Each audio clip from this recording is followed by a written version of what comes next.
Well, another day, another preview of the new edition of 40k, and this particular one was something it had my curiosity piqued a little bit, because as much as I want to know how all the rules work for 40k, I mean, as much as anyone does, I mean, I'm looking forward to the new edition, but when they announced they'd have a Crusade system to sort of help you to build sort of like an ever-evolving, for want of a better word, warband or army. Something that you can develop and would pick up its own unique traits and abilities. It sounded like something that was very interesting to me, because I don't,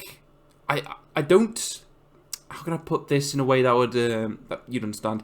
I like that idea, but I don't have the patience to think of all these things myself, if that makes any sense. I'm quite lazy like that. I mean, a lot of people can, I know, like D&D players do that. You can build your own sort of narrative campaign from the ground up and, you know, come up with backstory and that kind of thing. But it's something I lack. I don't have that kind of imagination to do that. But I would love to take part in a campaign where there's a structure there for me to follow, where actions have consequences for different units and different characters, and there can be unique bonuses and events to happen along the way. That kind of thing really, really interests me, and hopefully with the new Crusade system we get something like that. The only issue I have with that kind of thing, it was in Kill Team. When first well, excuse me, get my words right.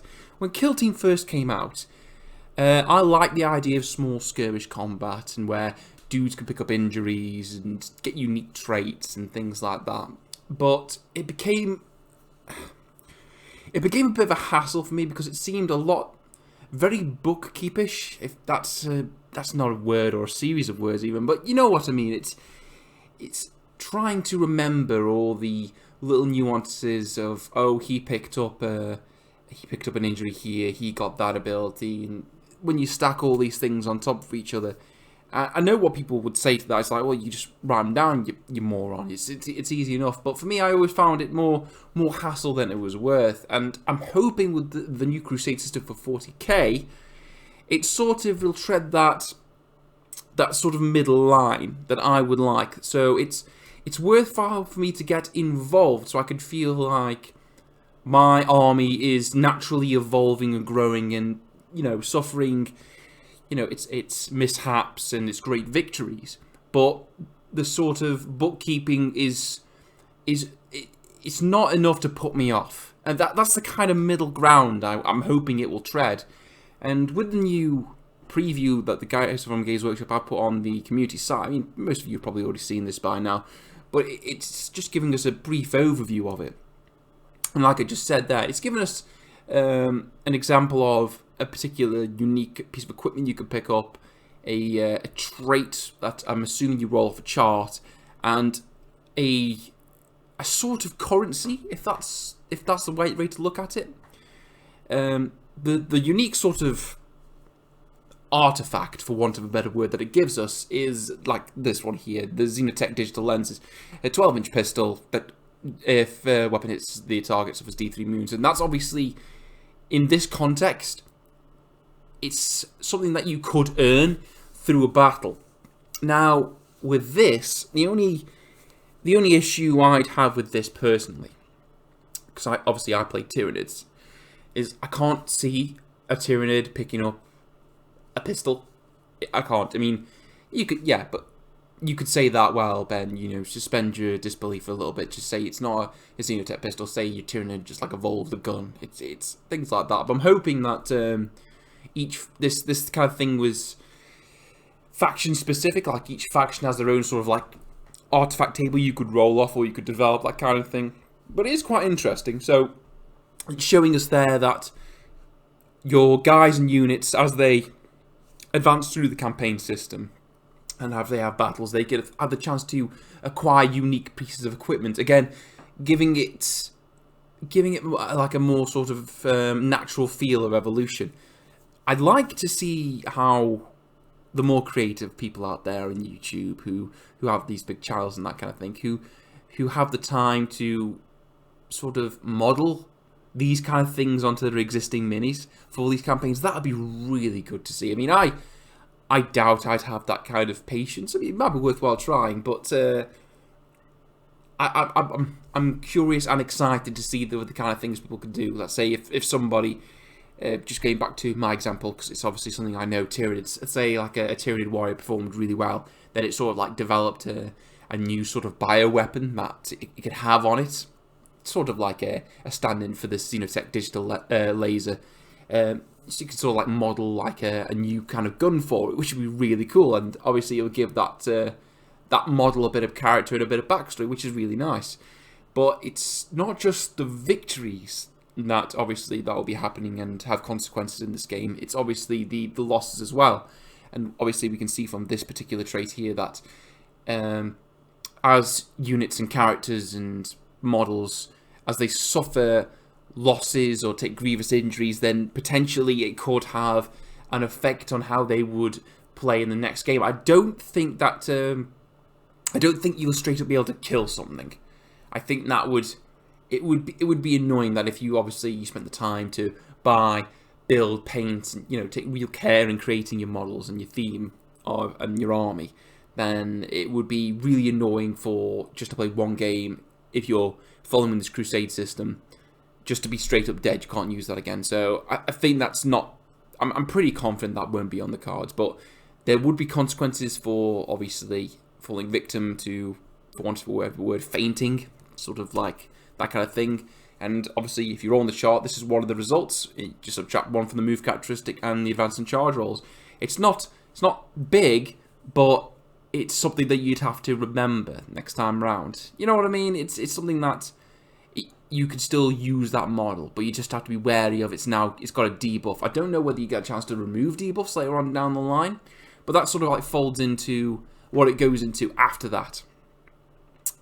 Because we're using power for this particular system of the game. It's not points, it's power. And I always preferred the idea of using power rather than points. It's just it's just a lot quicker and it's a lot easier. I mean, I don't use spreadsheets or anything like that to keep track of my points. I do it pen and paper. I've had to, because obviously when we play games, me, Jamie and Chris, we tend to use points. I'd prefer to use power just because it's quicker and easier, and I'm lazy like that. Then that's the long and short of it. But the Crusade system uses power, which is perfectly fine by me. And it seems that throughout the course of your battles or the campaign, you will acquire what's called resource points. And it's basically a currency.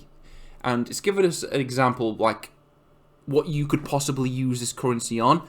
Now, you might be able to use this currency onto other things, sort of like buying new relics, maybe bringing a squad back up to full power, getting rid of a negative trait. But you can also use these resource points to increase your power limit on your army, and obviously the example there is by 5. I mean, 5 power, it'll get you something else potentially. I mean, it's a nice little bonus. And it would be really interesting to see how people manage this new resource of resource power. Do you spend it to increase your power limits to have more units, or do you spend it to make an existing unit better, or to for want of a better word, cure its ailments, cure its wounds, which would be which itself could be a nice little tactical choice that you'd have to make as the campaign evolves. I'd like to see a sort of a Cities of Battle sort of style map. I know they did that box set a while ago with obviously the map that you could fold out and sort of like obviously you sort of control resources with areas. I'd like them to do something like that, and obviously it wouldn't surprise me if they had something like that going on the back burner in the works, but it would be interesting to see. And according to the blurb at the bottom there, it says here, each unit has its own Crusade card to keep track of its progress, experience upgrades, and bonuses, as well as any battle scars they picked up along the way. Now, this is the thing that I'm worried that it would start to bog down the game, because the more units you get, the more cards you have, and the more things you have to keep track of, for want of a better word. And as the bookkeeping goes up for me, the fun goes down. And I'm hoping that it's easy enough to keep track of, but we'll just have to see. As you can see, this is not a very big preview here, but it's given me a lot of food for thought. I want to be able to have enough passion or enough drive to, well, first off, if obviously Chris and Jay will be up for it, to model my my existing minis and change them and alter them as things go on. Let's say Old One Eye gets advanced carapaces, so I can stick extra bits on him, things like that. And I just think it'd be really good, a really nice thing to see. And as the games go on, you can say, right, I know him. He caused me a lot of heartache last time, so I'm going to blow him off the table now. And it helps for me when you sort of invest in the game like that, and you start interacting with the game where you start to hold grudges and preferences over units. Then that's where I'd like to be, because as just going off on a slight tangent before we go, the more and more I play 40k, it's hard not to try and min-max everything, because you always because you want to win, obviously, and you always sort of drift slowly towards that sort of like min-maxing option. That's why me, Jamie, and Chris have come up with like little house rules to try and stop that. So you can only use 3 certain models and you can't use 3 certain models, to keep your opponent thinking and try and use other models that you wouldn't use, pull different tools out of your toolbox. And I'd rather play a game where I'm not invested in winning. Well, you would be invested in winning, obviously, but I'm more invested in the characters that are developing on the table in my models than worrying so much about optimization, if that makes any sense. Well, anyway, guys, that's it. Like I say, it's interesting. Let us know what you think down below in the comment section. And yeah, it looks like 9th edition, for want of a better word, is unfolding before us. And yeah, the next thing I'd be interested in seeing is what they're going to be doing with terrain, because terrain is a big thing. Anyway, that's going to be for another time. I will catch you all next time. See you later.